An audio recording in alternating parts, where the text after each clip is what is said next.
ҳар касе ки бародарашро таҳқир кунад ва айби бародарашро биҷӯяд, то ин ки мавриди таҳқиру озори дигарон қарор нагирад, вафот намекунад.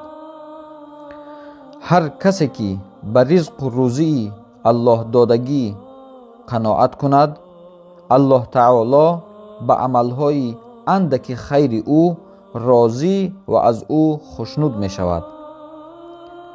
ба фарзандонатон ором нишастанро омӯзонед, таълиму тарбиятро омӯзонед, сухан гуфтанро худашон ёд мегиранд.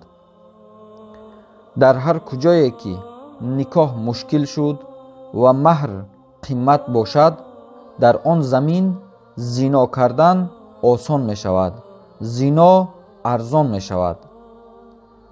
олимон мефармоянд, ба сари ҳар касе ки мусибате ояд, аз се сабаб холӣ нест.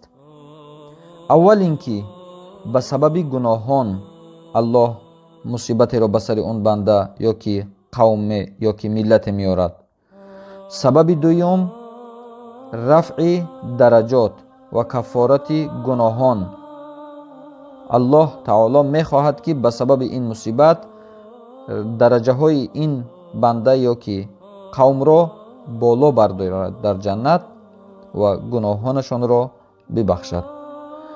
сабаби сеюм ибтило ва озмоиши илоҳӣ мебошад, имтиҳони илоҳӣ мебошад. аз ҳар касе ки ё ки қавме ки мусибат бардошта шавад, бо баракати тавба ва истиғфор аст. яъне астағфируллоҳ алазимро бисёр бигӯянд, аллоҳ таоло ин мусибатро, ин балоро аз сарашон мебардорад. кибр ва ғурурро аллоҳ таоло бо се чиз мешиканад. яъне ҳар шахсе ки кибр дорад, дар дилаш кибру ғурур дорад, аллоҳ таоло ба се сабаб, ба се чиз кибру ғурури онро мешиканад. аввал бо маризӣ, дуввум бо қарздор шудан.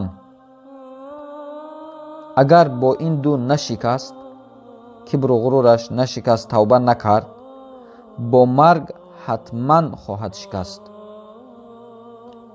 ҳар касе ки зино ҳамхобагии беникоҳро ҳалол донад, ҳамхобагии беникоҳ кунад, зино кунад, бешаку шубҳа ба наздикони ӯ низ зино карда мешавад. яқинан ба наздикони ӯ, ба зани ӯ ё ба хоҳари ӯ ё ба духтари ӯ зино карда мешавад. агарчи дар дохили деворҳои манзилаш ҳам бошад, агарчи шабу рӯз ҳам аз паси онҳо аҳамият диҳад, онҳоро нигаҳбонӣ кунад. кама тадину тудон. ҳар коре ки кардӣ мебинӣ.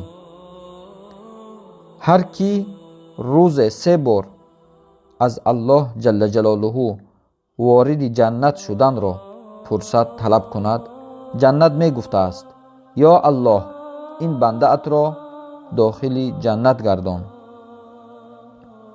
ҳар шахсе ки 3 маротиба ба аллоҳ ҷалла ҷалолуҳу аз дӯзах паноҳ талабад, дӯзах дуо карда мегуфтааст: илоҳо, ин бандаатро аз дӯзах паноҳ деҳ. ҳар ки тумор овезон карда сабаби шифоро аз тумор донад, бо ин фикру андешааш, бо ин ақидааш яқинан ба аллоҳ ҷалла ҷалолуҳу ширк овардааст, шарик қоил шудааст. субҳаналлоҳи ва биҳамдиҳи, субҳаналлоҳил азим, субҳанакаллоҳумма ва биҳамдика, ашҳаду ан ла илаҳа илла анта, астағфирука ва атубу илайк. вассаламу алайкум ва раҳматуллоҳи ва баракатуҳ.